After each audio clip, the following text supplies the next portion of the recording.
Look a little different today and in the near future as we, out of an abundance of caution, reduce our staffing at VOA headquarters here in Washington. We're working to help keep you informed about what is going on, and we appreciate your staying with us on Africa 54. The World Bank is stepping up with a $60 million commitment to Kenya to help the East African nation combat COVID-19. The money is earmarked to improve surveillance, laboratory services, isolation units, supplies, and other needed materials, according to the World Bank. Kenya has confirmed 3 cases of the coronavirus.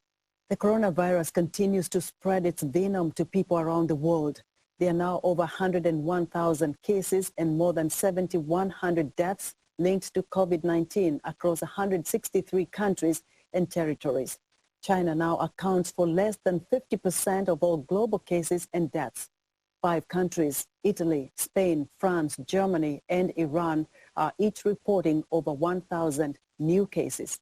More people are sheltering in place, but others continue to stock up on food, medicines, and supplies. VOA's Mariama Diallo has the latest.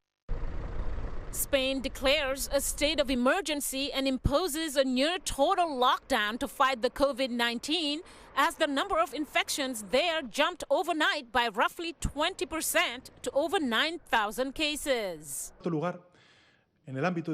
People will only be able to circulate on public roads to carry out the following activities. Firstly, the acquisition of food, pharmaceutical products, and basic necessities. Secondly, assistance to health centers, services, and establishments. Travel to the place of work to carry out their work, professional or business activities. Spain is now the world's 4th most infected country, behind China, Iran, and Italy, where on Monday people continued to self-isolate in a bid to contain the virus. Still, cases surged in Italy. I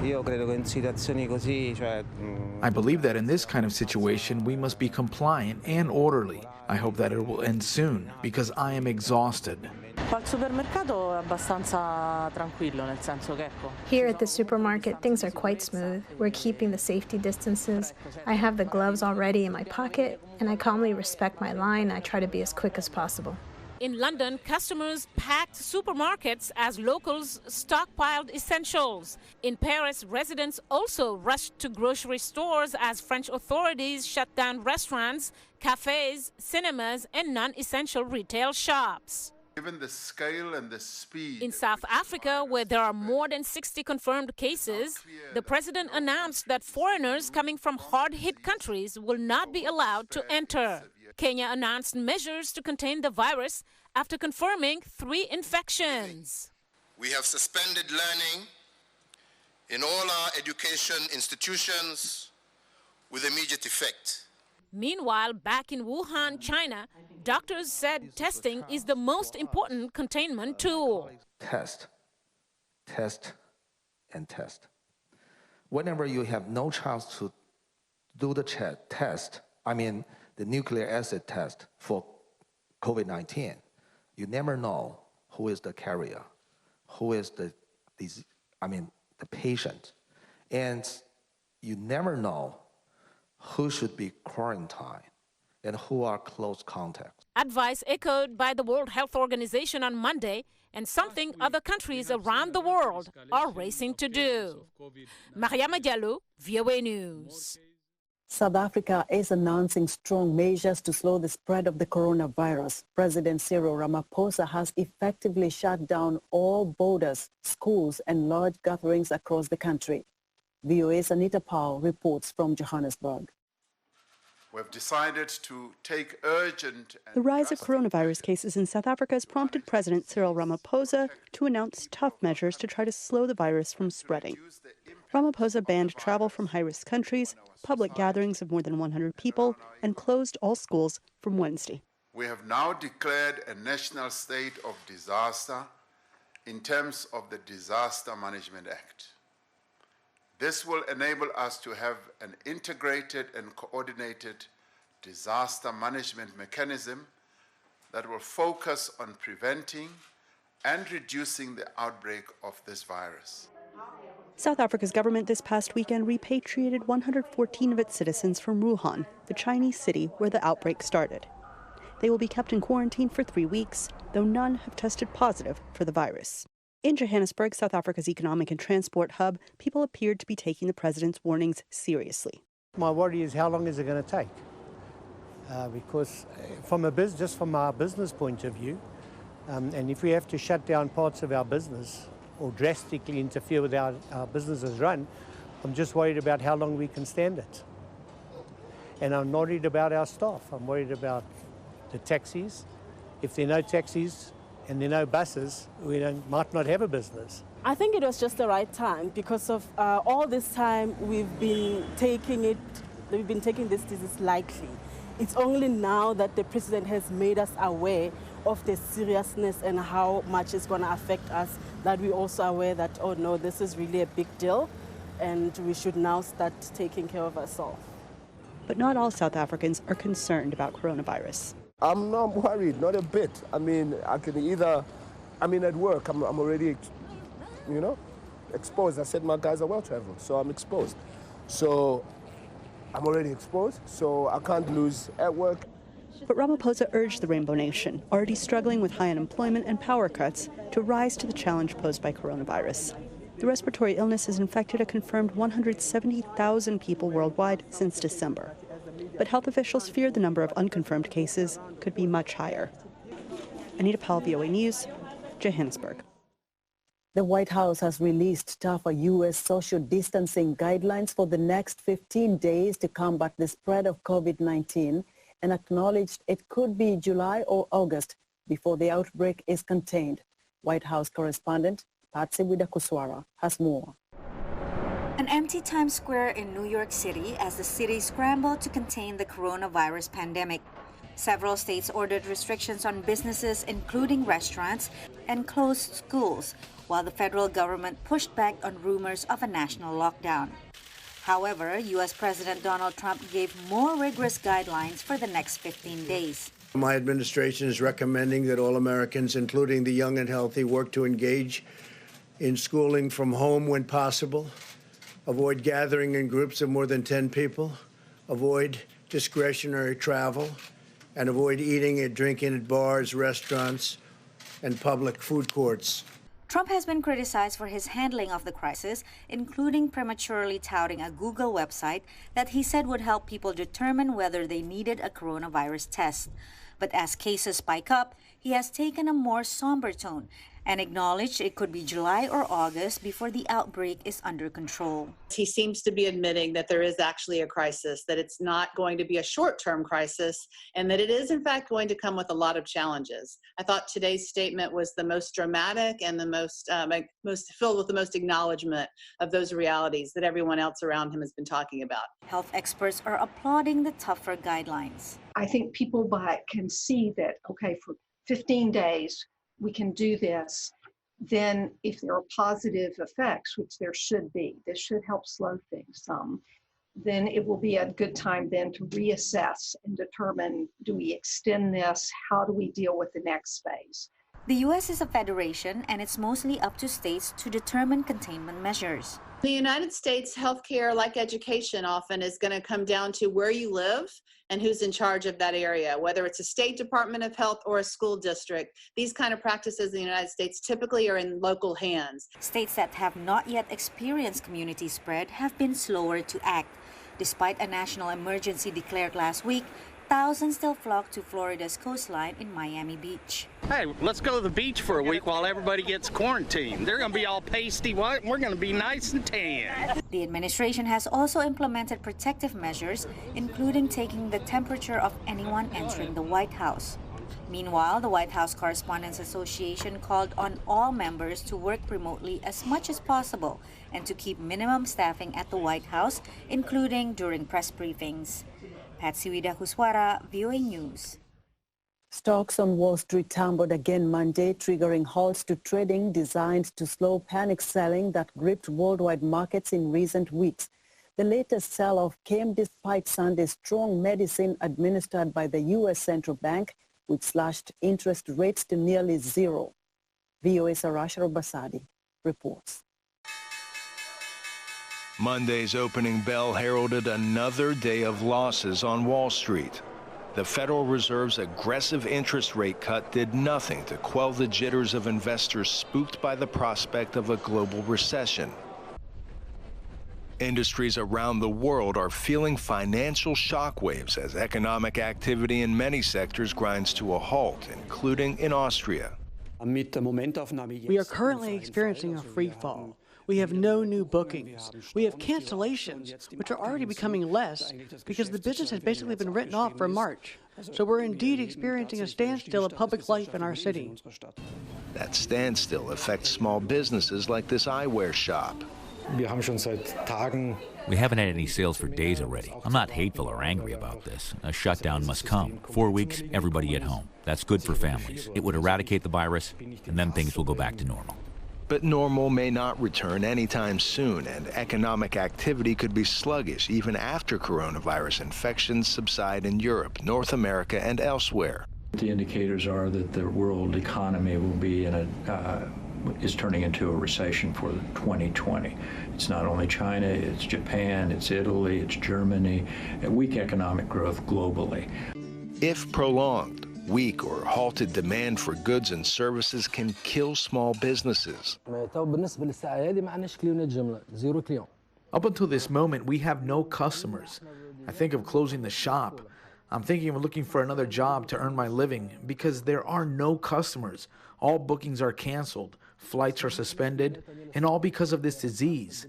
God help us all. For some, there's a feeling of hopelessness. There is no tourism.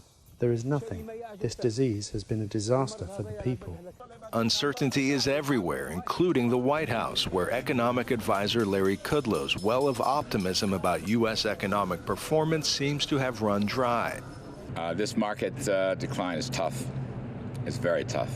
I would counsel patience and calmness, and I think long-term investors should have a look at some buying opportunities here. It's the best I can do. I'm not a sage, and I don't have a perfect crystal ball on this thing. U.S. airlines are asking the federal government for $50 billion to deal with coronavirus fallout. Meanwhile, the Senate continues debate on an economic relief package to soften COVID-19's blow to American workers and businesses. Arash Arabasadi, VOA News, Washington.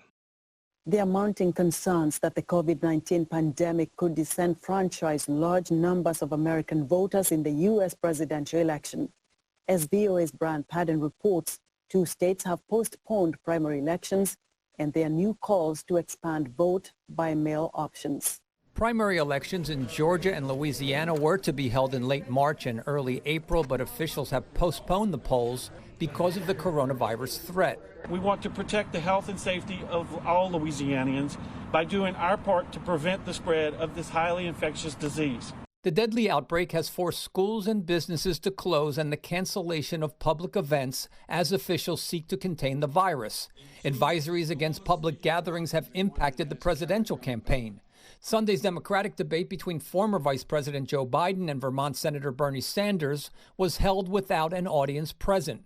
To ensure polls continue during the crisis, Senator Juan Wyden, a Democrat from the state of Oregon, has introduced a bill to expand vote-by-mail options in all 50 states, a move voting rights groups have long advocated.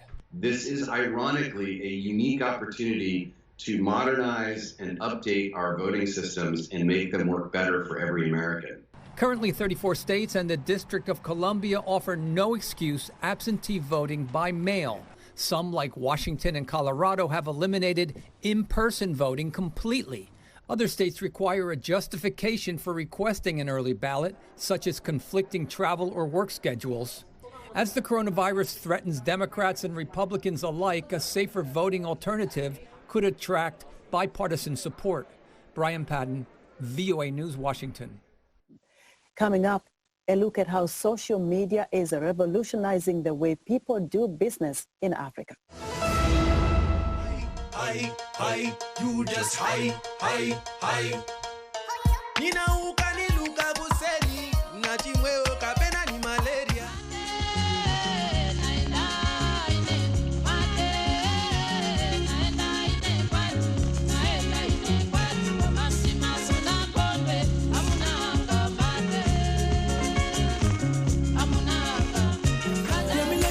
Come on. walk away. I wanna make you my woman. I don't wanna waste no time. I say, hold up, my mama. You know I'm wanting you. I say, hold up, big mama. Can I be the one for you? Tell me, where did you come from?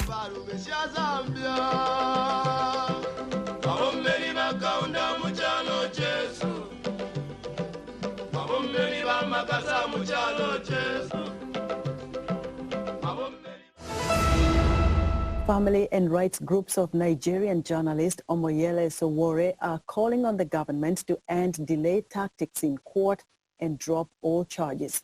VOA Salem Solomon has the details. After months in prison and a prolonged legal fight, a prominent Nigerian journalist and activist is now facing charges of treason. Omoyele Sowore, founder of the news website Sahara Reporters, appeared before the High Court in Abuja Wednesday and was given a date for a hearing in April. He was initially arrested last August by Nigeria's Department of State Services, the country's counterintelligence and counter-terror force. The arrest came after Sowore organized an event, Revolution Now, to protest corruption and allegedly unfair elections. He was released on December 5, rearrested the following day, and released again on December 24th at the direction of Nigeria's Attorney General. Showore's wife, Opiemi Sowore, told VOA he is being punished for expressing dissent. Currently in the situation that he's in because he has spoken truth to power. So as a result, he has been charged with treason. She said Nigeria's constitution protects freedom of assembly and peaceful protests, and she believes the charges against her husband are unfounded and intended to intimidate him and others who protest against the government.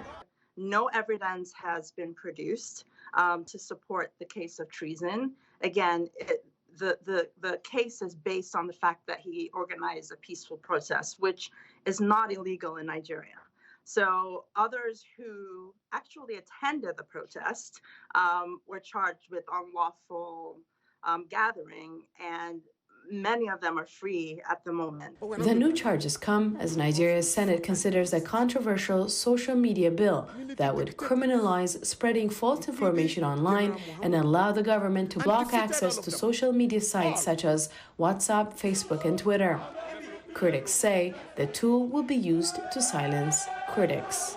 Wade McMillan, Senior Vice President of Programs and Legal Strategy at Robert F. Kennedy Human Rights and Nonprofit Advocacy Group, said the Nigerian government is intentionally dragging out the legal process against Sowore. Initial charges of money laundering and cyberbullying that were brought against him have been dropped, and court dates have been postponed, leaving him in legal limbo. And what we're seeing now is an intentional delay tactic by the Nigerian government, again and again, not to proceed with the case because they have no evidence. The charges are baseless and everybody knows that. He believes the objective is to intimidate and silence other dissenting voices in the country. They're drawing out this prosecution to set an example and to silence other Nigerians who wish to gather around him and express their peaceful dissent in similar ways. Meanwhile, Showore's wife and 2 children who live in the U.S. and are U.S. citizens wait desperately to be reunited with him. It's hard. I have had to explain to them why their father was in prison, and secondly, why their father can't come home. My son has had nightmares, and honestly, it's just been really hard for them. The great thing is that children are resilient, and I pray that beyond this, they're going to grow and live wonderful lives and be strong. But this has taken its toll on them. It's taken its toll on our family. Salem Solomon, VOA News, Washington. Social media is revolutionizing the way people do business in Africa. It is also allowing young entrepreneurs to create labels and brands via the internet. My colleague Paul Ndiho just returned from Accra, Ghana, and has the fascinating story about a young college student dubbed the Instagram Queen. 23-year-old Rachel Opsieni is a law student at the University of Ghana in Accra. She is a budding businesswoman and the creator and lead designer of her own label, Bonnet Haven. but I started when I was 21. I started making them myself with just 20 pieces, and we've blown up to what we are now. Because my parents will send you allowance. So you could always squeeze 100 CDs here, 50 CDs there. That's what I used to start my bonnets with, 20 pieces, paper bags, and an Instagram page, and a photo shoot. Known in her neighborhood of Achimota, a town in the Accra Metropolitan District, as the Instagram Queen, she has become an internet sensation. With help from her young brother, Rachel has turned her parents' living room into a showroom for bonnet heaven. Apsieni sells her bonnets for about 30 Ghanaian cedis, or about $6 US. Yes, enough money to increase her business. And from June till date, we've sold close to 1,000 pieces. It wasn't until Apsieni took a professional photography class and learned how to take and post professional pictures on her Instagram page that people started taking her seriously. What would you do without a phone? I have it on me every day. And I want to be a quick responder. I want to respond to my customers quickly. Take photos of my products. This is my latest baby. She's high-end silk. I got finished yesterday, and I posted a picture of her today. I gave her a Val's Day package to say thank you for her loyalty, and then she sent me a picture. Building a bonnet heaven has been tough for Apsieni, but with help from her family, a support network of other women entrepreneurs, her trusted delivery guy. She is optimistic that things will get better. Before I had a page, but the pictures were very unprofessional. It was just camera shots. But the minute I posted professional ones, people took interest because I appeared serious. That's okay, I know what I'm about. And that's how it started. But it's not been without help. I've had help from the most unlikely places. I've had help from Belle Plus. She's online on Instagram. She sells plus-size clothing. She told me Instagram is the vanity hub of the world. People want to see it. People want to feel like it's good. People want to see the pictures and wish it's them. She hopes that one day her product will be in the hands of millions of new customers. Franklin Owusu-Kakari, Director of Business Support and Policy at the National Entrepreneurship and Innovation Programs, a government initiative to empower young people, says entrepreneurs like Rachel have a unique opportunity to grow their business and make money. When your business fails, that's a good opportunity for you to backtrack and assess yourself where you went wrong and bounce back again.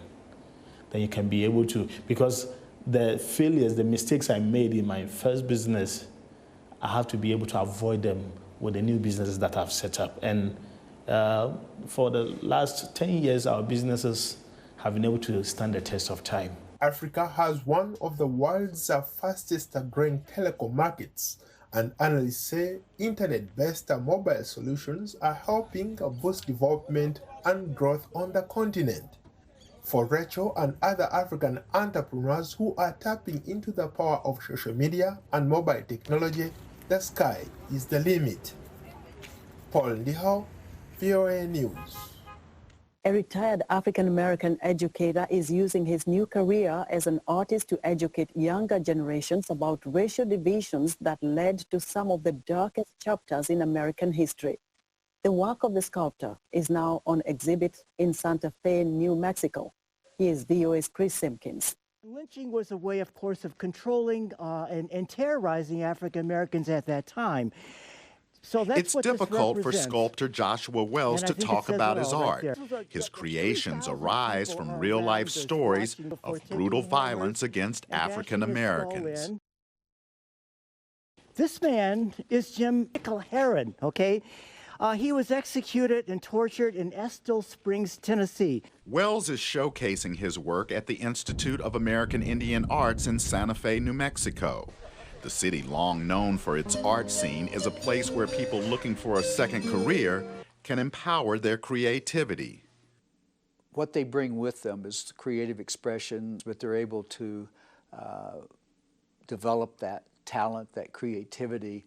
And here, you know, there's no boundaries, and they can experiment, they can learn.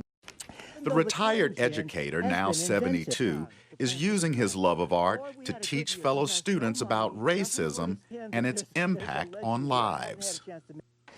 He was 23 years old. His name was Claude Neal. This happened in Marianna, Florida in 1934. He was accused of murdering a 20-year-old white woman, and as it turned out, the woman that he supposedly had murdered, she surfaced. And after all that is said and done, they set him on fire. Wells' exhibition is called The Great Migration North to the Promised Land. It details why millions of African Americans fled violence in the South after slavery was abolished in 1865 and through to the end of World War II. The motivation for doing this entire project was trying to discover, how it is that my dad did not take the traditional route of going north and east and west like everybody, all the other African Americans did, in those three ways. He kind of sort of did it, but he went he hop-skipped his way across to the west and ended up landing of all places in southern New Mexico. His father escaped the violence and settled here. Now, decades later, Wells wants people to view his artwork and contemplate the state of race relations in America today. With all the divisions in this country that we're facing right now, I want them to see possibly reflected in the violence that we're seeing now is that same violence that was apparent then.